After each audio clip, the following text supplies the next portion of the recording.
Let's think about calculating torque. I have a force F being applied to an object, and that object is pivoted at a point Q. I'll define R as the vector from the pivot point Q to the point of the application of the force.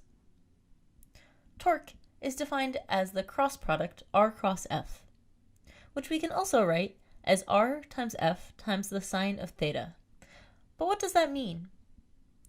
I'll introduce two different intuitive ways of understanding this mathematical expression. First, we can think about this as the magnitude of F times the quantity R sine theta. If we look at the direction of the force, then it is easy to see that R sine theta is just the part of R that is perpendicular to the force. So here, the torque is equal to the magnitude of the force times the magnitude of this perpendicular part of the vector R. This perpendicular portion of the distance vector R is often referred to as the moment arm. We can instead group F with sine theta. So this means that we're thinking of the cross product as the distance R multiplied by F sine theta, the component of the force F that's perpendicular to the position vector R.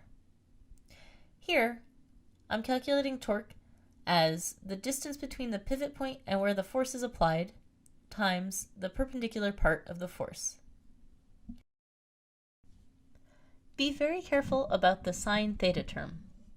In many cases, the angle theta that is given in the problem is not the angle that is used in the expression. In this example, F times the sine of theta will actually give the parallel component of the force. Therefore, it is much better to remember to take the perpendicular component rather than just memorizing sine of theta.